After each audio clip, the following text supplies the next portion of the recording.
Joignez-vous à la discussion. Appelez ou textez le 187 Cube Radio 1877-827-2343-46. C'est l'homme de l'heure, tout le monde parle de lui. Il est avec nous, Paul Saint-Pierre Plamondon, chef du Parti québécois.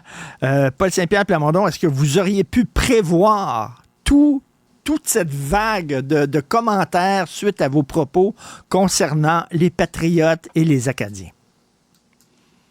Non, je pensais pas. On est peut-être devant l'effet Streisand. C'est un principe involontaire dans les médias où des fois, s'il y a une tentative d'étouffer une certaine réalité, de cacher certains aspects, dans ce cas-ci, certains aspects de l'histoire du Canada, ça a exactement l'effet inverse, c'est-à-dire que là, tout le monde se met à discuter de ça, mais bien honnêtement, lorsque j'ai livré mon discours, il y avait de l'émotivité quant à cette réponse du fédéral devant la question du serment au roi. Ils ont chanté le « God Save the King » en réponse à un Acadien qui disait « Est-ce qu'on peut arrêter le serment pour se souvenir de la déportation des Acadiens? » J'étais émotif sur cette question-là, mais en général, mon discours était pas différent des autres fois. Mais évidemment, il faut mettre en contexte, le Parti québécois est premier dans les sondages.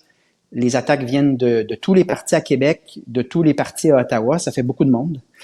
Et il y a des semaines comme celle-là où là, tout le monde s'en donne à cœur joie, mais ça fait partie de cet exercice-là qui est la politique. Et là, il y a des gens qui peuvent critiquer vos propos, mais il y en a d'autres qui tombent dans l'excès, pour ne pas le nommer. Luc Lavoie qui vous compare à Milosevic, le chef de guerre serbe qui a déclenché une guerre civile en Yougoslavie.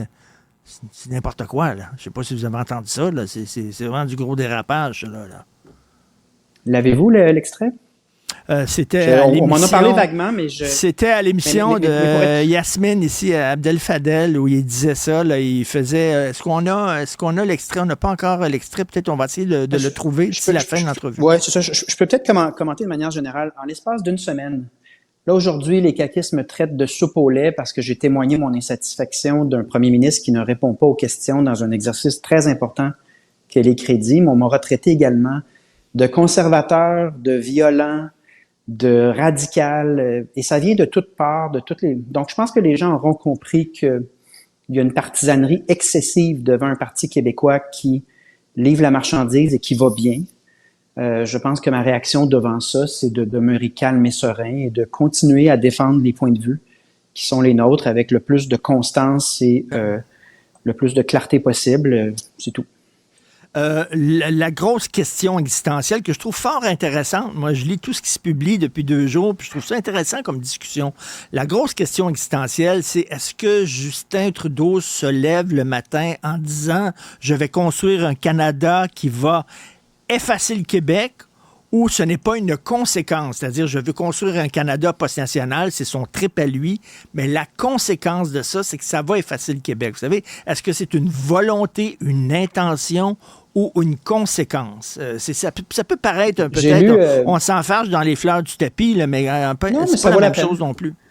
Ça vaut la peine d'en discuter. J'ai lu ton texte, Richard, je suis en désaccord. On s'entend, là, je veux dire, la conséquence dans tous les cas, c'est le recul du Québec et la marginalisation du français. Moi, lorsque je vois Justin Trudeau ouvrir Roxham en appelant à tout le monde au Québec, là, 99% des entrées avaient lieu au Québec. Quand j'ai vu Justin Trudeau, après avoir fermé Roxham, avoir tout de suite changé les règles aux aéroports.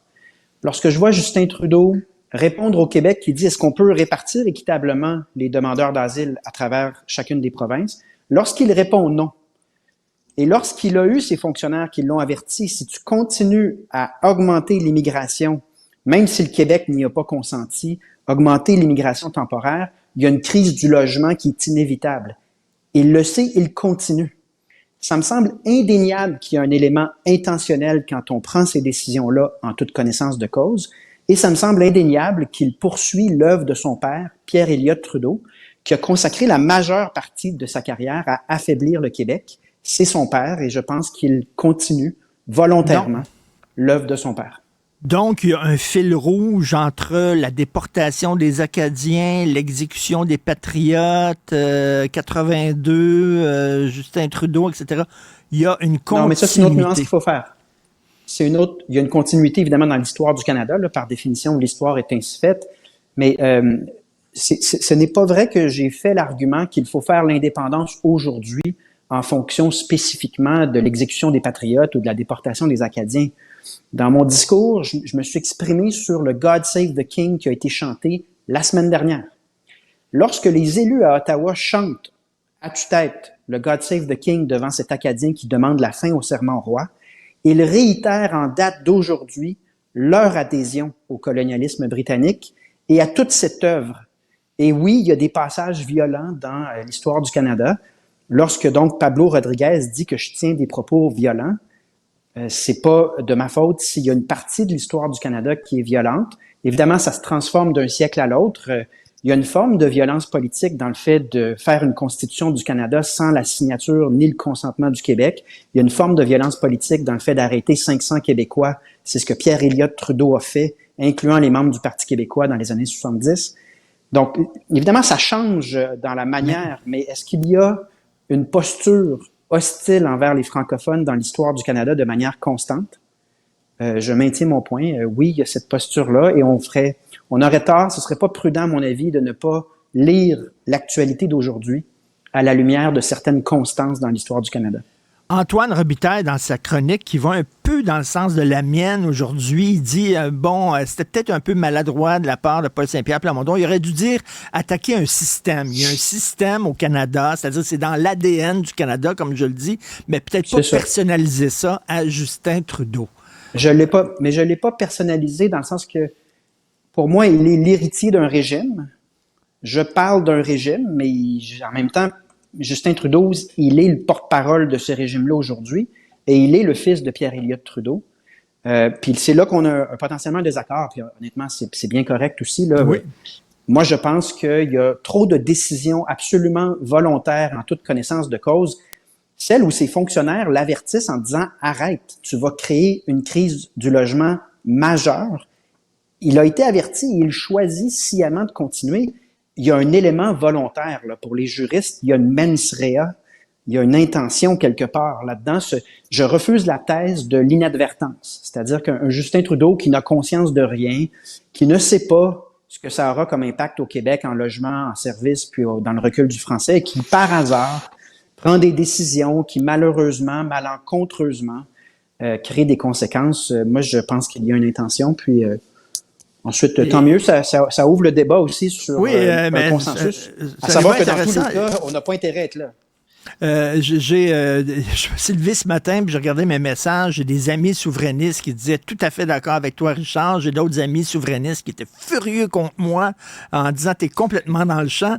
Donc, cette discussion-là chez les souverainistes, mais l'idée de départ, ce que vous avez dit sur X, anciennement Twitter, c'est que finalement, c'est le club des mal cités ou en tout cas que le devoir aurait déformé les propos?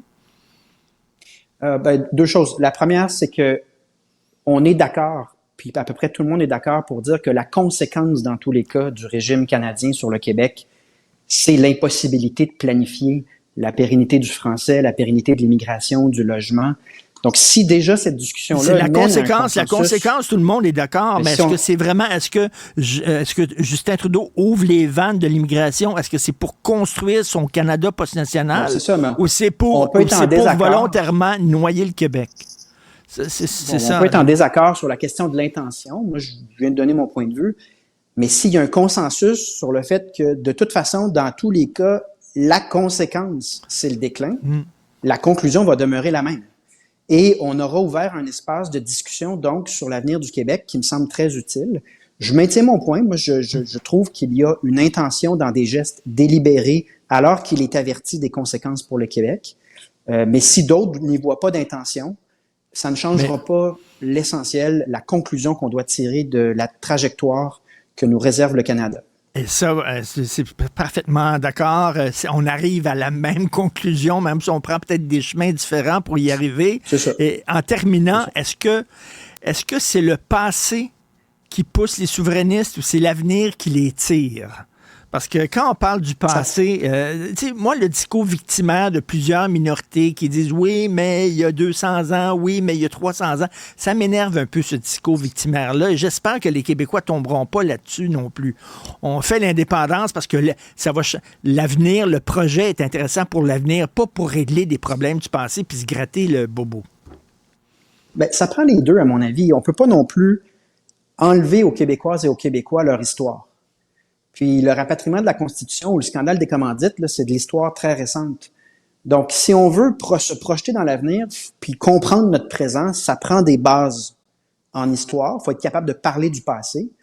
Mais tu sais, ça fait 3 ans que je suis chef du Parti québécois là, en environnement sur le budget de l'an 1 puis les questions financières, les avantages de devenir un pays, sur la question des nations autochtones puis la possibilité de rédiger de nouveaux traités d'égal à égal. Il y a plein d'arguments qui sont vraiment tournés vers l'avenir. Et on peut donc faire un et l'autre parce que normalement, le passé éclaire l'avenir et nous permet de comprendre le présent. Mais vraiment, ça ne m'empêche pas de parler d'avenir. Mais une fois de temps en temps, je pensais pas que ça ferait autant d'émoi, mais une fois de temps en temps, je vais me permettre de rappeler l'histoire du Québec. Parce que c'est pas le Parti libéral du Québec qui va faire ça. Là. On s'entend là-dessus. Alors, je vais faire un clin d'œil à ma chronique. Paul Saint-Pierre Plamondon n'a pas sorti sa Fender Stratocaster avec le pédale fuzz. Il joue toujours de la guitare sèche. De la guitare sèche 12 cordes. C'est ça. Merci beaucoup, Paul Saint-Pierre Plamondon. C'est de la guitare. En tout cas, on a parlé d'indépendance et de souveraineté quand même pendant 2-3 jours. C'est la bonne chose, de bon côté de ça. Paul Saint-Pierre Plamondon, chef du PQ, merci beaucoup. Bonne journée. Bonjour.